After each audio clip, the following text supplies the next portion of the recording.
Welcome to the Tech Panel. 1, 2, 3, 4. The podcast where tech minds meet.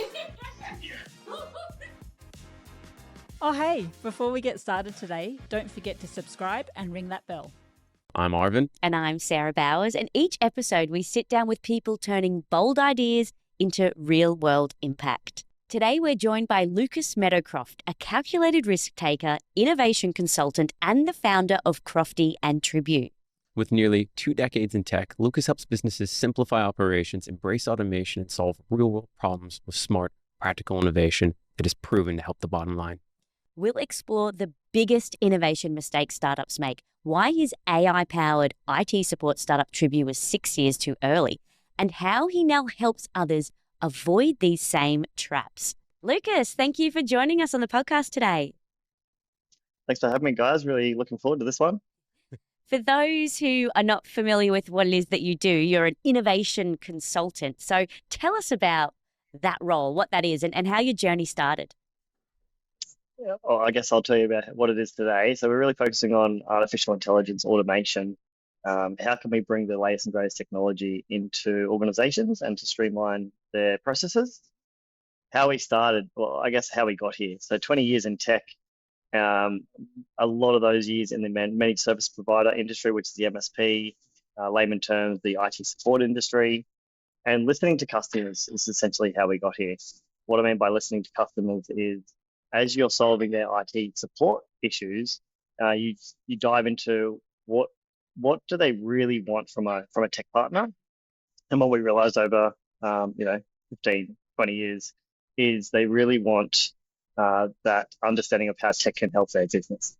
And so a bit of an evolution, but essentially, we now essentially helping businesses to embrace the latest and greatest technology and how to streamline their business. Who are some of the businesses that you're working with? Today, we're heavily in the construction and manufacturing industry, but we have also implemented tech into every industry you can probably think of, to be honest, like a lot of professional services, legal accounting firms, health providers, NDIS providers, aged care, home care services. But yeah, for some reason, we're getting pulled into the direction of construction manufacturing. I think because these organizations or industries are somewhat chaotic and a bit left behind the scenes, and they just live and breathe their spreadsheets. They love spreadsheets. So we've really embraced the spreadsheet mindset to go all in on how we can help these organizations come into the 21st century. But we're also getting engaged from hey, we want to beat our competitors. We want to be better than our competitors. So how can we, what's the edge can we take on to make that happen? Can you give us any examples of like your most successful, I guess, innovation or something you've implemented in one of these organizations? Yeah, absolutely. Well, if I just pick up the construction industry in the last, say, 6 to 12 months, a lot of these, I call it construction services industry, right? So you got the builders, you got the architects, you go all the way down to the actual services being provided from the sparkies, the plumbers, the roofers. So like the construction services industry. And so massive pain point in this industry is estimating, quoting, the whole sales process. And so what you have to do is essentially have a lot of back and forths with the vendors or the contracts or the negotiation process. You have to capture a lot of data and a lot of detail, and you can't actually do the estimation or the quote until you capture all of that detail. And we've found that a lot of these companies are actually losing opportunities because they're not capturing that data fast enough, or they're not responding to the query quick enough, and so that means that particular vendor or contract goes somewhere else, right? So they lose that opportunity. And so we built an artificial intelligence machine learning bot to have that conversation. So we train the bot on the how the customer speaks, the language they use, the construction language. So it's not a generic off-the-shelf type of bot. So it's very much trained on their data. And then it has like 15 touch point questions on, do you need site access? Do you need permits? When are you allowed to come to site? When do you want to start that particular job? And so you have to ask a lot of these back and forth questions to really understand I guess to be able to put the estimation of the quote together, you got to understand what's actually required. And so a lot of data gathering. So it's a lot of wasted time, a lot of manual handling, a lot of phone calls, text messages, emails. And so we automated that entire process. I've got heaps of case studies like that, but that's like one core example. It just streamlines that whole gathering data information process all the way through to estimation. We then notify the estimator, hey, this estimation's now been created in your system. Go and review it before you hit send. And that obviously then just, improves efficiency, it frees up workload, helps the bottom line in terms of, staffing and all that sort of thing. That sounds. Oh, absolutely. They get massive ROI immediately. Like one client got a $300,000 ROI within a few months. Another client got about an $800,000 ROI within a few months. Massive efficiency gain, opportunity gain. You're winning deals faster. You're beating your competition. Your staff are not needing to be involved in that manual handling collection process. It's just win-win-win. I have so many questions I want to ask you about the technology, the type of impact you're having on businesses, but maybe what we can do, if you're okay, let's take a step back and learn a bit about you as an individual. We learned that you're a bit of a calculated risk taker. Where does that mindset come from? And was that something that you learned or something that you taught yourself over time, or is it natural to you? Walk me a bit through how you got to be the person that you are today. Yeah, I think very much similar to the journey, right? Which is listening to the customer. And what I was learning through the IT support world is when you're on site, listening to the customers, listening to understanding their pain points, all they were kept complaining about was software implementations going wrong and technology implementations going wrong. And as you keep listening to this and you're like, why? It can't be that hard. Like, why is this? What's so hard about doing a software implementation, right? So this is like my naivety many, many moons ago. But in that process of learning that, you realize that all the customer wants is certainty of the outcome. Mm-hmm. Of course, everyone says they want it tomorrow. If you come up with a great idea and it's going to save you, thousands of dollars, if not hundreds of thousands of dollars, of course you want it tomorrow. But you need to be realistic. Building the technology we're building today takes weeks, if not months, sometimes years. And so you need to be really have that realistic mindset and the open and honest conversation that we can generate the 1 million or 2 million ROI for your business, absolutely. But it's a 12-month journey or it's a 2-year journey. And so you want to be able to just have that ROI conversation up front and the realistic conversation up front. And so from a calculated, risk mitigation mindset, it's that open communication with the client from listening to all the pain that they've all been through over many, many years of poor implementations of technology. That's obviously got to be a bit of a tricky conversation having with someone. Yes, we can make you $1 million or $2 million in ARR, but you've got to wait a year or longer. What's the process? How does that conversation go with you and your business partners when you're trying to convince someone of the greatness that you can unlock for their company, but you've got to take them along on that journey, like you said, and get them to realize that this is not going to be something you can flick a switch and see overnight. What's that journey like for the average customer? Yeah, it's because the AI buzzword's been around for a few years now. We've been in artificial intelligence since 2018. And so we're in the midst of, it took years to build one model, where now you can build a model, within a few weeks or a few months. And so technology's moved really, really fast, like forward in an amazing scenario. But humans, us as human beings, we haven't understood what that means in the general public. And so to answer your question, it's like we're in the education phase. And so we have to educate customers, educate business owners, educate leaders on what this means. Because AI is this buzzword that everyone's talking about, it doesn't actually mean much to yourself personally until you understand the use cases and what that use case acts or looks like internally. And so we typically call it a quick win versus a long-term opportunity. A quick win is, can we have something implemented in your business for the next 3 months? And that ROI should be a few $100,000. That's a quick win. Versus, so while you're doing that, you're then working behind the scenes on the longer term opportunities, which is 6 months, 12 months, 18 months time. And so if you do a lot of smaller quick wins, you can get a pretty big bang for buck from an ROI perspective while behind the scenes, it's the foundations being built. It's kind of like building the plane as you take off, and so you can kind of have that methodology throughout the journey. But it's 100%. It's taking the customer on the journey. It's educating them every step of the process, and just being realistic and honest throughout the journey.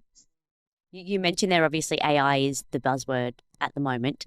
And obviously you've worked in this space for a while.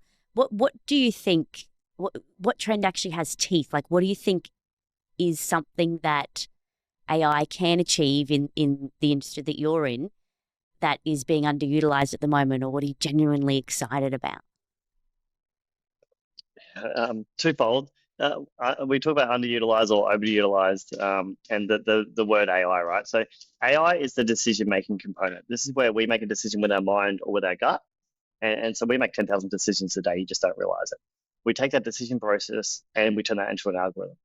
And so that algorithm is what we do for staff members. This is what people don't realize is this combination of AI, automation, and BPM, business process management. So when you dive into a staff member and into their role, into their department, and you analyze all their processes, and so physically get into the weeds and understand what they do and how they do it, that BPM process, once you understand that workflow, you then put an AI automation hat on and go, well, what steps of the process can we literally remove completely? And you never have to do that administrative task again. And so we typically say to business owners, leaders, and staff, what do you love doing? There are a lot of people that have been in their jobs for 30 years and they actually can't answer that, but it's really good as a conversation starter. What do you actually love doing in your role, and what frustrates you? And if you come to work next Monday and you never have to deal with those frustrations ever again, how would that make you feel? So those frustrations, they're not there. How does that physically make you feel? And so the underutilization is removing these mundane tasks so we can actually provide genuine job satisfaction. People don't just have to go to work for the sake of going to work to get a paycheck.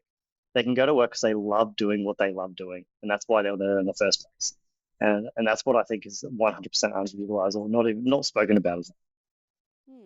Yeah, it's interesting you frame it that way rather than, obviously the fear of AI taking people's jobs. You're more saying, use AI to give yourself better job satisfaction, and then more satisfied workers can work better and utilize their skills in other areas of the business and growth and all of that sort of thing.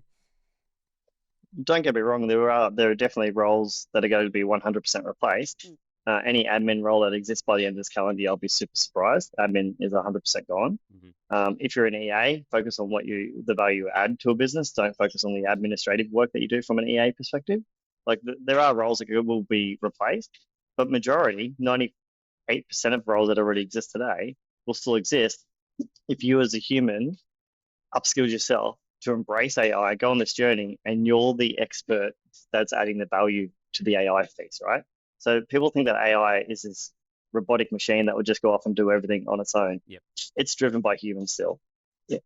5 years from now, 10 years from now, whole different conversations. But today, we're talking about how can the human be the expert and drive the technology to actually then solve the problems that they actually don't want to do in the first place. I couldn't agree more. I absolutely see AI as a force multiplier, not a replacement for anyone's decision-making skills. At the end of the day, you still got to have the skills to understand what the problem is. And if AI even recommends something to you, you've got to know how to interpret those results and make sure that it's going to be something that you should be saying elsewhere. I definitely have seen on a few occasions, sure all of us can relate to this, you've seen an email come through and you just notice you did not read what you just put into this email. You just put something in AI and sent it across to me. It could be quite embarrassing for a lot of people. So you're right. It's definitely not going to replace any of these things. And I think if anything, it's definitely going to expose a lot of people's inadequacies along the way as well. You still, as you We're said, already you still seeing it. need that You've got, human in power ChatGPT at the very end of your conversation, there's always this disclaimer of, what the next steps are. Can I add value? Can I do whatever? We're actually seeing a lot of people copying and pasting and forgetting to remove that piece. And so when they send the email to the person, it's like they can easily tell it's definitely directly from ChatGPT. There's no edits, there's no changes, there's no nothing. Oh, It's got like the model. It's got like the copy and paste of that. You're using model 4.0. Could you imagine? Oh God! But yeah, I love that. Yeah, what you're doing in there is you're deep diving into that role of that business first, analyzing that, figuring out all of the processes. You need that human sort of analysis to start with, and then you work with it. What I found interesting when I was reading a little bit about you, Luke, was that you had a business years ago in AI, but it failed. You said you're a bit too early. Can you tell us a little bit about that business? We always like listening to stories of failure, because from failure you learn and you grow, and then you use those learnings in your new business. So tell us about that failed business and what you learned. Absolutely. This is why we're targeting administrative roles right now and administrative tasks in businesses, because it's not as fearful. So the reason our business failed, and a bit of background, so Tribu was the name of the company, an artificial intelligence platform for IT support. We were in the IT support space for many years. The biggest challenge that we had in our business, and we had 20-ish staff, was when a ticket comes into a help desk. So just to give context to how IT support companies work, when you submit a help desk ticket from your organization to an IT company, that comes into a ticketing system. There's usually 20, 30, 40 sitting in a queue. And then someone, a physical human, has to sit there, read through every single ticket, and then calculate and make a decision after they read all that information, what the job's about, interpret or understand what the human's even saying. Because some emails come back in with one word, some come in with massive long paragraphs from staff members. So reading that, understanding it, prioritizing it, who's more important over the other person, and then putting it to the right engineer to solve it with the right skill set. That's very manual. It hasn't changed, still hasn't changed today. So to solve that, we solved it for ourselves first. So we built a machine learning, deep learning bot. This is what, back in 2018. We got PhD and AI researchers to help us build this machine learning bot. This is way before ChatGPT, so we didn't even have access to large language models. And we needed to use like 50,000 lines of data on a spreadsheet to actually create this. And so we're able to automate that process. And so when a ticket comes into the help desk, it analyzes all the tickets, analyzes all the information within those tickets, categorizes all that data, and then prioritizes it to the right engineer. So the physical human in our team didn't have to do that. What my business partner was doing at the time was every morning exporting out of the ticketing system into a spreadsheet. He had calculated numbers like a maths algorithm, calculated like percentages and numbers towards all the different categories, and then putting it into the right format, and then giving it to the right engineer to say, hey, today you just have to work on this, this, this, and this, and this is your priority to work on it. Very time consuming, right? So that's what we solved. We then turned that into a product. We went to the US, we raised funds. We spent about $3.5 million building this model, building into a business, building into a product, and then we had clients from all over, from 19 different countries. And the clients were MSPs, IT support companies, from 5, 10 staff members businesses all the way through to 5,000 staff member companies. Now, the issue or the biggest pain that we found throughout that journey was trying to sell this to IT companies, IT engineers, service desk delivery people, and the pushback that we got was control. These tech guys love to control the narrative, love to know exactly what's happening at any point in time, and being able to put their fingerprint on the entire process. And AI essentially was replacing that entire process, right? So we had the early adopters of our platform. We could never get past the early adopters. The early adopters being, we had a handful of these companies all around the world using our platform, and they loved it. And the thing I loved about the model, not the AI, the actual business model, was it's software as a service, right? And so we had a client sign up, and then we didn't even talk to them for 3 years. And every single month we'd get income from our software, and they loved it, and they kept wanting to embrace and all the new features we would release every month or every quarter. But there was no problems, there was no issues. It solved their problem. They never hired a service delivery manager again. One of our clients replaced 6 service delivery managers in their team with our software. So it added a lot of value to a small handful of customers, but we could never get to the masses. Right. And the reason being, in our understanding, was because 1, they love to control. 2, what we learned throughout the journey is MSPs love to buy and sell a product. What I mean by that is buy a license for, say, Microsoft, or buy a license for a antivirus and resell that to a client. and make margin in the middle. So it's very much that buy resell type of model. That's their model. But looking at their business internally and looking at putting efficiency internally was not the core aspect, right? And so even MSPs that we're working with today, they're not even embracing AI. They're not even embracing AI automation, or not even embracing innovation for their customers. What they're doing is they're passing the referrals to us, their own clients, and we're going in and helping their clients, because the MSP model is very in this box. We provide IT support services. We don't do anything outside of that. So unfortunately, we had to close down. One of those lessons learned throughout the journey: finding product to market fit, make sure your audience is the right audience before putting heart, sweat, and tears into building a business for many years. I guess, were you just too early, do you think? Or you said now that even now they're not adopting it. They wouldn't adopt it now if you rolled it out, or you made those sales calls. They just wouldn't. Definitely too early. Twofold. Too early on the basis of too early and not the right target market. But I say that, and we've now worked in probably 20 different industries, and every industry is the same. Every industry is still figuring out what the hell this AI thing is, right? So definitely too early. But we also didn't have the marketing budget to create new categories. So through the investor journey, and when we got to the end of raising another round of capital before we decided to close, it was like we need to raise $10 million just to go towards marketing, to educate, because we created a whole new category that didn't exist. And investors weren't willing to spend the money. They said, wait for someone else to do it.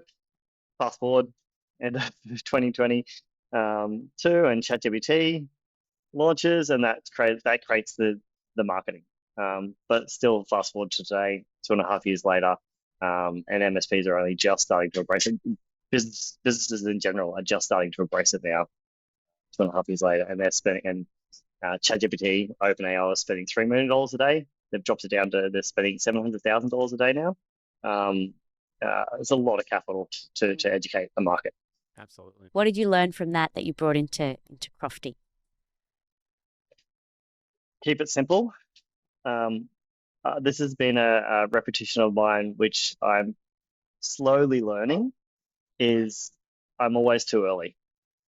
And so you need to focus on what my partner talks about all the time, Amy. She's always says, boring is profitable. And so you need to keep it simple. You need to talk about what does the market, what does the customer need and want today? Not in 3 years, not in 5 years, not in 10 years from now. What do they need today? And so keep it very simple. And that's why we're focused on administrative tasks. It's not fearful. No one wants to do admin. Not one person's told me in the 1,000 people I've spoken to, no one's told me in the last 12, 18 months that they love doing admin work. And so just communicating and targeting what the consumer wants at that period of time. So as you say, there's great marketing around, using technology to get rid of admin tasks and those menial tasks and that sort of thing. That's already done for you. You don't have to spend money on marketing that. There's a need, there's a want. Do that right now. Don't have your product that is going to solve the problem that's going to arise in 2 years' time that you probably know what it is, and you want to, in your heart, you're like, I want to market this because I know that's going to fix their problems, but it's going to be harder to sell. Yeah, that's interesting. Especially as a micro business owner, right? Like us, we're also small business owners. We don't have the budgets of an Amazon or a Microsoft or a Google to educate markets. And if we did, then it'd be a totally different story. But you need tens of millions of dollars to do that. It's got to be. I think some people are going to hear the advice that you just gave, that your business partner shared with you. Don't think about what you can sell in a year, 2 years, 3 years. Think about what you can sell right now. I feel like that goes in the face of so many historical tech developers who are always saying, forget whatever's in front of you right this second. You've got to anticipate what the market's going to want next year or the year after. I feel like this is just that catch-22 of running a business. You're constantly being pulled in different directions of like what people are recommending, what you should do. And I think that the key takeaway here is that it really just depends on the model and what it is, the type of service that you're going to be offering your customer. I think the unique thing that AI presents for you is that the technology is there. you're just building on top of that tech stack so the user can leverage that immediately, right? That's something that you can rapidly release and start providing immediate value on. I got to say though, how do you grapple with that being with a business partner? Do you think you fall into that historical bucket of I want to be building for tomorrow or the day after that or the day after that? Yeah, and how do you future-proof your business as well, not just Absolutely. focusing too much on the present? We have this internal argument all the time with ourselves personally, right? So myself, Dean, and Amy, and so Amy's very much, focused on boring is profitable, which I've after 10 years getting my grips on that. Versus Dean and myself are very much like, but this is like, why would customers even want this type of thing? It's like this is like this technology 3 years ago. What like it's It's too simple. It's boring. it's a catch-22 scenario. What I'm realizing though, and I'm getting a lot better at and understanding, is when I'm doing a lot of AI speaking gigs, a lot of workshops, AI workshops, and presenting real use cases, using physically what we've built inside businesses, and showing people exactly how this technology can be used today, but also then giving a glimpse of the latest technology, right? And so one of the latest, greatest technologies that are out there now is using our mobile phones, our devices. These cameras are amazing, and we can use not just voice, but also video and photography, and do live capture on sites, in warehouses, doing stock control, having conversations, having guardrails, having compliance checks, all instantly. And so that's, even though that technology is only new-ish, that blows people's minds. So you kind of just go, well, what is possible in 6 or 12 months or 18 months from now, to get their minds thinking, but then also, okay, this is actually what you can do today. And I guess, does that just build trust with, in you and your company? When you're going to them, you're saying, I can solve your problem today. You'll get ROI in a couple of months' time. And then, you can stick with us and we can continue holding your hand throughout the whole journey as technology develops so quickly as it is doing at the moment. And you kind of future-proof your business by saying, trust us, because we can fix it right now, but we can also fix it in the future. I'll give you a live case study. I just literally met with a potential new client yesterday. Call center. So cold calling, and essentially they get a database of say 60,000 people. They can cold call those 60,000 people, and they got a team of anywhere between 15 to 60 at any given time making those phone calls. And so they came to me to say, hey, the back end administration task of the database, the contacts, keeping them updated, knowing who to call, when to call, the times they should be calling, that's really clunky, and that's what we want to solve. And then halfway through the conversation, after understanding how their cold calling environment works, I was like, why are you using people? Like, we can use technology to make those cold calls, and I can make it sound like whoever you want to sound like in your business today. It's not clunky. It's built on your data. I think a lot of people are getting jaded. Side note here, of when you hear AI voice or AI bots or whatever they might be, they're very much off the shelf, generic. It's actually not built on their data set. But when you build it on your data set, it has your knowledge base, it has your information, it knows who you are, it speaks like you, it acts like you. That's completely opposite of what you probably see out there in the market today. And so I said to him, we're talking about solving all these problems for your staff members, but what if you didn't have any staff making phone calls? And it's hard to comprehend. What did they end up doing? Focusing on their internal staff members first. It's too scary. It's too fearful. Us humans, we're not there yet. You touched on this exactly before as well with Tribu. Yeah, Tribu. Depends on which part of the world you're in. Tribu. It means family in Philippines, because we had a massive Philippines team at that time. Oh, cool. Wish I knew that. That's pretty cool. But I feel like this is the same exact thing happening over again. Like, you were trying to sell these MSPs, and I'm thinking about it now, like, having worked with MSPs for years, those are absolutely the people where you would have snatched the jobs right from underneath them. They would have saw your tech and been like, this is going to ruin my job. But to the point of, you said you're working with a lot of construction companies or manufacturing companies, and they live and breathe in spreadsheets.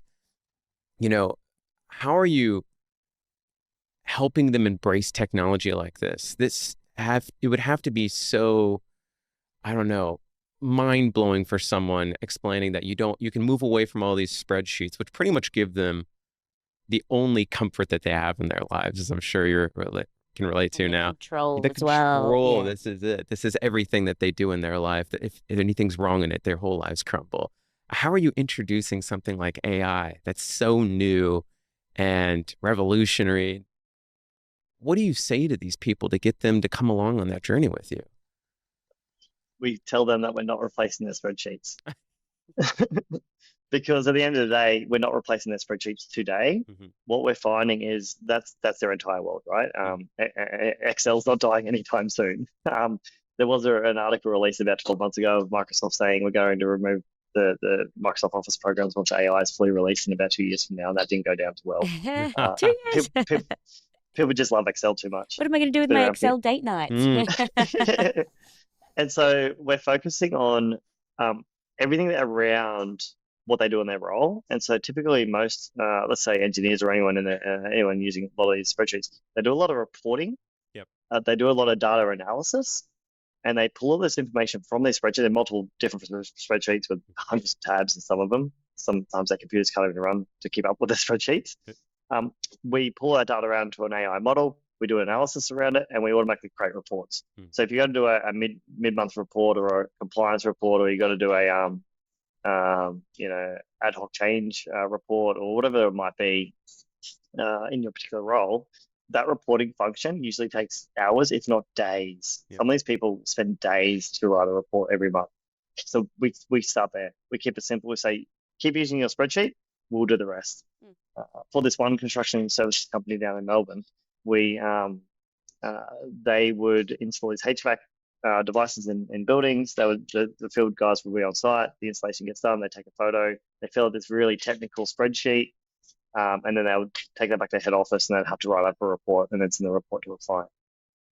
We didn't change the spreadsheet technical writing aspect or the taking a photo aspect. We kept it the same. Don't want to change the field workers, the way they do things. Don't disrupt their life too much. But as soon as the spreadsheet got filled out on site and the photo got taken, we collect that data immediately and automatically generate and write the report for them. And some of these reports were sitting on people's desks for weeks and months before they were being written, right? Massive backlog, cash flow constraints, everything you can think of in a business. So you just got to do it in a way that doesn't affect the individual person, but still adds value to the business, still adds value in a way that makes sense. Get them comfortable, because everyone's got to trust it and believe it. And then we're looking at going back in a few months now, and then replacing that spreadsheet with an app, with a mobile app, to capture the data a bit more efficiently, a bit easier. But it's a stepping stone process. It's not a big bang approach. And so it's always just very customer centric. It's very much about the specific needs of that customer. And even as you said, you can fix it all right now, but it's more of that hand holding, because that customer loves a spreadsheet, and we will phase this to that customer's expectations. Which, as you can imagine, can frustrate our team sometimes. They're like, why are they doing it this way? How old school? We're here to fix it. No, we just have to. Yeah. Is that also, I guess, why you've positioned yourself as innovation advisors? Because the word innovation is a little bit more, I guess, palatable or approachable than, tech or any other sort of way of describing what you do when you go into a business. Innovation seems, oh, that's great. We all like innovation. It's a bit less scary. Doesn't sound like it carries implementation with it. Yeah. Yes, in essence. We started the business as an innovation consulting business 11 years ago. That was scary to a lot of companies when we were talking about innovation back then. And so what we're doing today is literally no difference to what we were doing 11 years ago. We're just using the latest technology. But now companies are wanting to innovate 11 years later. And so the word innovation to them now is not scary, because AI is scary. There's something else to be scared about. And so innovation, the softness of the word innovation has got less and less and less. Yep. And I was on site yesterday at a construction company up on the sunny coast, and they were all talking about, we really want to embrace innovation, which 10 years ago, 5 years ago, you'd never hear that in a group of 10, 15 leadership team. You just wouldn't hear it. And so now they're talking about it. They're not talking about AI. They're talking about innovation. Yeah, because again, it is that softer word. I find that as definitely like a softer, less scary word than something like efficiency advisor, because that's almost what it is. You're just making things more efficient, correct? But efficiency sounds scary to people. Oh gosh, there's an efficiency advisor coming into the office where our jobs are gone. Yeah. Do you know, that's like Gonna put a spotlight on what I'm doing badly. Yeah. People get very scared of this. You've obviously put a lot of thought into what holds businesses back, fear, timing, risk. I hope you don't mind, but I'd like to flip the lens for a moment and get to know a little bit more about what scares you the most when it comes to running a business. Is it like the tech that you're introducing into the market? Is it the market itself, or is it the people? What are the big things that you worry about when running a business? Yeah, I don't know if the word scary comes into it, but what frustrates me is we're playing in a market that's not really ready. Mhm. And so we can't scale as fast as we want to scale because we have to go along with the times. And as an innovation mindset personality, it does frustrate you, to be honest. But you need to remove yourself from that and go, well, actually, so you remove yourself from the business and go, what does the business need and what does the business require? Not what does Lucas Meadowcroft require. And so you need to put your lens on the business needs to provide these services, everything we just discussed, which is that very touchy-feely, hand-holding, slow process versus, no, we want to move fast and we want to disrupt and shake shit up type of stuff. And so you've got this pull and push scenario. From a business perspective, what's tough, and I don't know if you guys saw this, but like leading up to the election in Australia, it was very tough. Everyone put a hold on every bit of innovation spending you could imagine. We dropped 90% revenue in that 3-month period leading up to election, and then you had to use all your funds to keep your staff employed because you don't want to let your staff go, right? Yep. So that was very tough, and so we're coming out of the back of that now, and everyone's wanting to spend again. I don't get this. That happens every 4 years or 3 years. Nothing changes. Yeah, it's It not going makes to no be an difference. immediate overnight change. I guess maybe because Trump's in power in the US and it's been such big shifts that they're like, is this going to happen over here in Australia? So I don't know. Maybe that's the fear. Yeah, they're definitely a fearful point of view. Yes, that was very frustrating. That definitely keeps you up at night, going, what the hell? We're gonna, how can we, bring on clients and bring in some income because we need to still keep our staff employed. We don't want to let them go. You just spend all this time and effort building your team up. You guys have probably been there, done that before. The other thing that's very, I'm talking about the hardship here, and then we can move on to your next question. But essentially, we're a projects company. So what I loved, so in IT support, MSP, we have recurring revenue coming in every single month. That recurring revenue would essentially pay for our overheads, right? Then projects would be profit on top. In Tribu, we had income coming in every single month from customers, recurring revenue. In Crofti, I'm calling it Crofti version 2, which is the AI automation innovation consulting, we're projects. We don't have any recurring revenue. So if we don't bring projects in, we have no income. And so I've been thinking about this a lot in the last 12, 18 months. I haven't got an answer for this. So if you guys have the solution, I'd love to hear it. But having some sort of recurring revenue business model that clients can buy into will help both us and also the client at the same time while you still do the big projects. So that's something I definitely want to solve.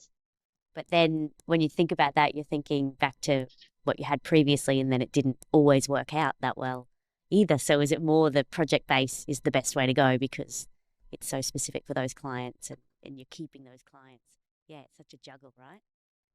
It's definitely great for the clients. It's fixed price projects. They know exactly what they're getting, what the outcome is.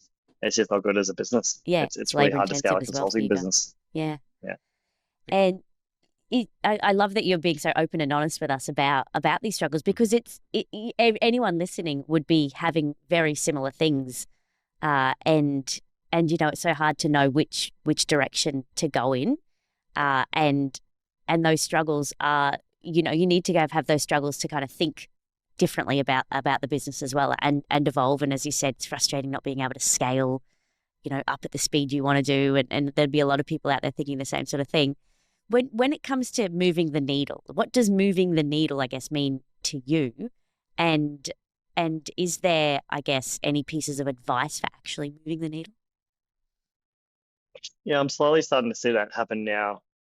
Being out there, actively being out there, doing a lot of speaking gigs, is customers seeking you out and customers buying from you or pestering you to buy from you rather than you out there trying to sell to a customer. So flipping that conversation around. And I'm starting to see that now. Thank God the election's over, but like it's been like 18 months of like hitting the road. I've done probably close to 30 AI speaking gigs now, presented in front of thousands of people.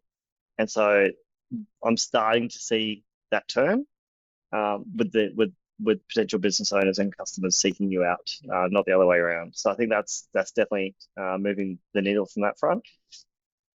And yeah, we personally just really want to scale. We want to help as many business owners as possible to not go into bankruptcy, which is what we're seeing. Like the insolvency rates is insane.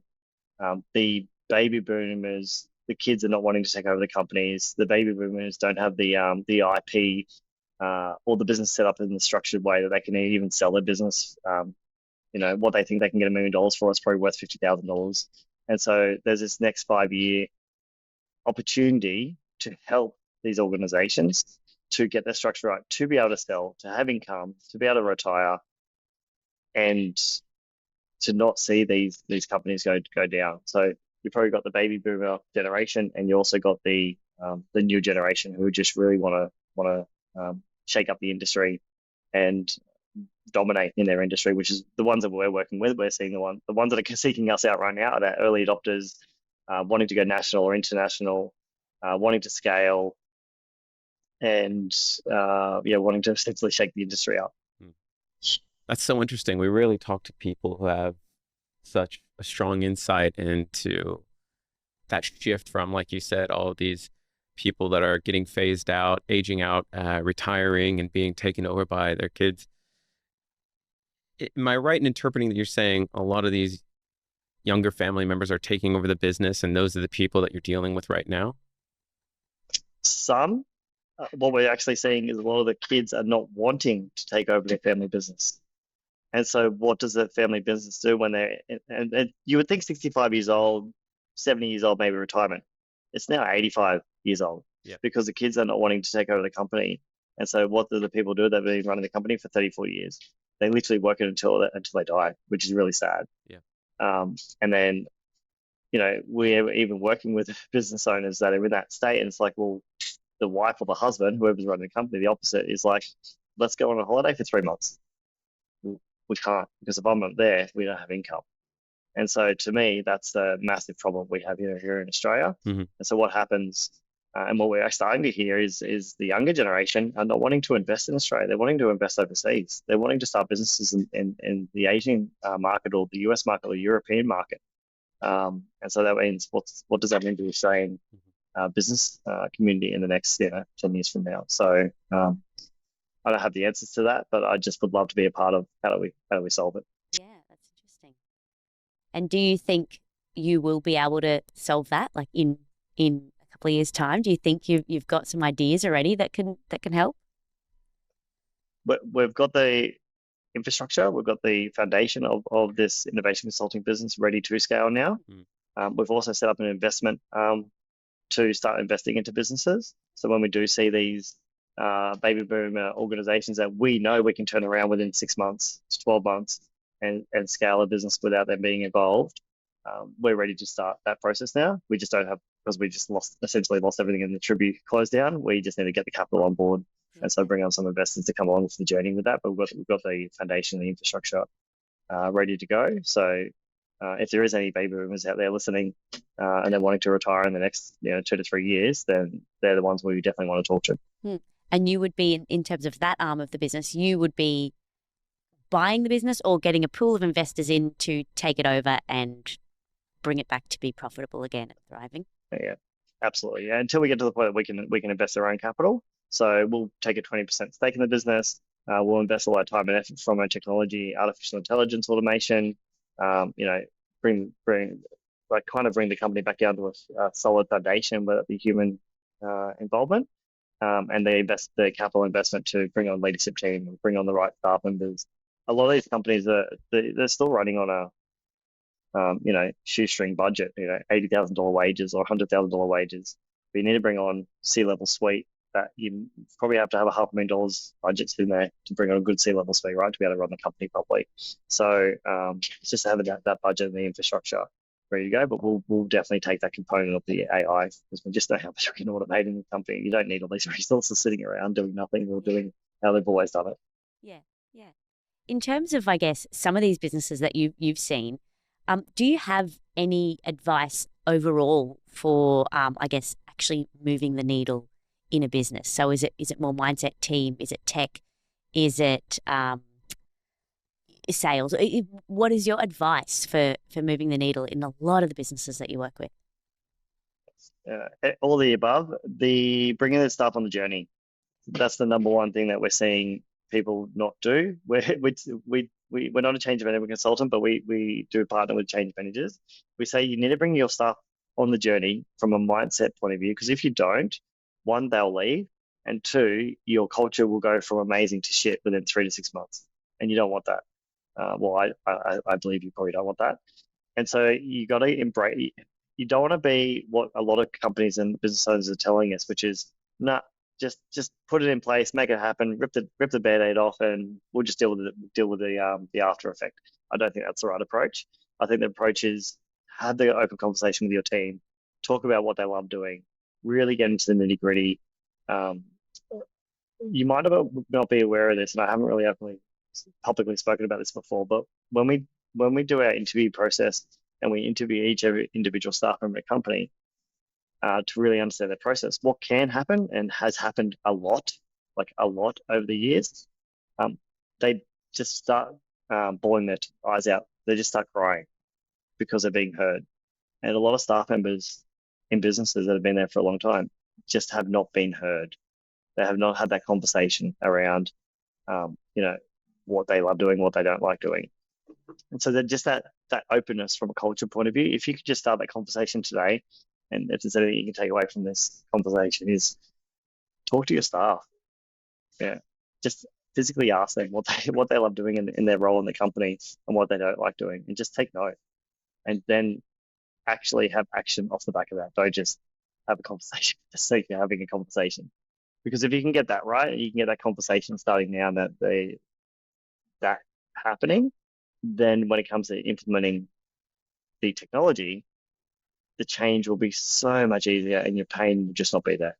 Yeah. And then you can, I guess, get the best out of your staff to I guess, improve the business in so many different ways as well, and taking those admin tasks off and as you're saying, all that sort of stuff. Yeah.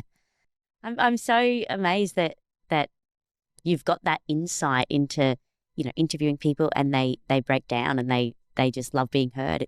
It blows my mind that no one would have been speaking to them earlier. Like where's their manager or the manager's manager or anyone there just actually talking to them about their role and what it is that they love and what they don't love. Yep.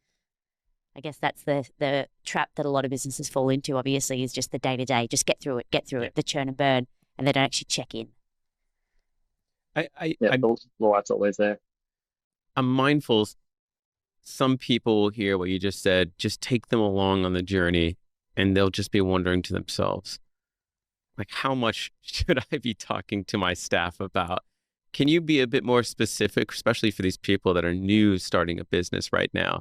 They'll hear that and think, like, how far should I take this? Maybe expand a bit more on, like, what has been successful for you and what are the types of things that you share with your staff? I'll answer the first question first, which is around if you're starting a new business, Mm-hmm.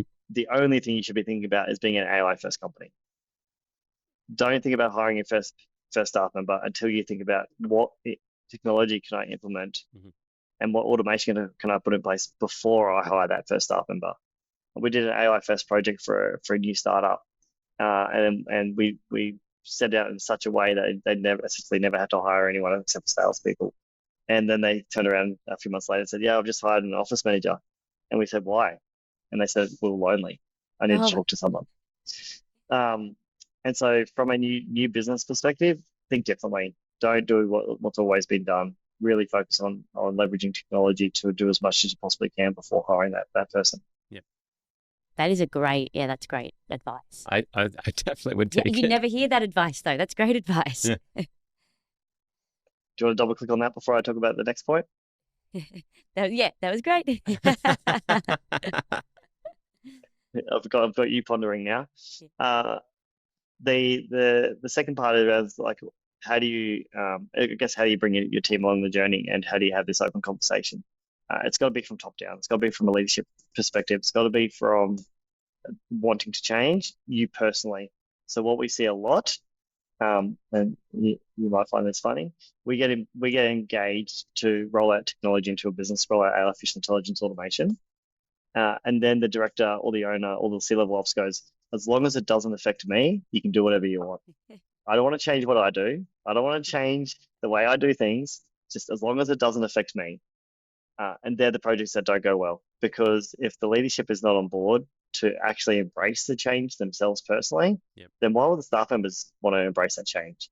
It's a roll-on effect. It's just culture in general. Sorry, I'm just processing that information there. The C-level suite people that don't embrace the change that they're asking their staff to undertake are where you see the highest failure rate in projects being run across a business. 100%. Interesting. Well, it makes sense. Yeah, it does. Fruit rots from the top, right? Yeah. Whatever they say, it's they have to be embracing it. They have to actually, and they have to use the product. They have to use what it is that you're, I guess, bringing in. Like, even if it's just admin based and they don't do admin, they've got an EA, they need to see how it's working. I think that's important for C-suite and managers to actually use what it is that is coming in. Do you think, is that also important there? Absolutely, yes. And that's the whole embracing that change mindset conversation. This is not a technology conversation now. This is a change mindset conversation. And humans are not ready to change. So technology has moved forward tens of years in the last 12 months. Us humans have moved forward 1 year. And so there's this massive gap between where we are and where technology is. And so we need to try to, bridge that gap. Yep. And that's where people like you come in to help, because naturally we wouldn't be moving, we wouldn't be innovating, or, we wouldn't be adopting it. And it's too hard, it's too scary. And you need people like you to come in. It's brilliant. Is there any other advice or anything else that you want to share that you haven't touched on? I think we've covered a lot of topics, to be honest. Yeah. We just love helping at the end of the day. And so if any of the listeners out there are wanting to embrace change and technology in their organization, but don't know where to start or how to start, that's where we can definitely get involved and help. But I just want to see the whole business community just really embrace technology and where it's at today and what the opportunity is for their organization long term. Brilliant. I love it. Thank you, Lucas. That has been a really, really informative chat.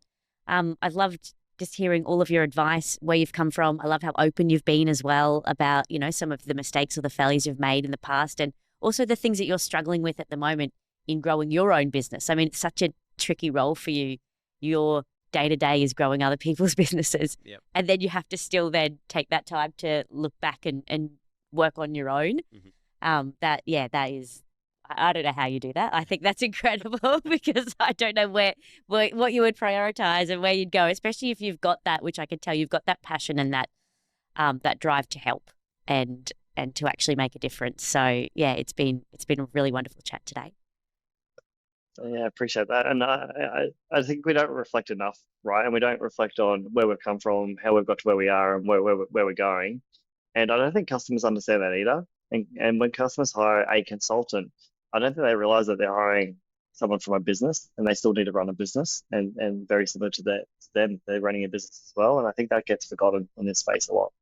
Yeah, that's true. Fascinating. It's been beautiful. Arvin, do you have any last thoughts or questions? We do have a recurring question that we always like to ask our guests. I feel like I have an idea of what you would say here, but I'm open to being surprised. But We always like to ask our guests, is there any piece of technology that you use day to day that you feel you can't live without, or you would strongly recommend to anyone, especially if they're going to be running a business or starting one? I'll give you a few, but if you haven't already embraced the Teams workspace of ChatGPT, then you're already 2.5 years behind.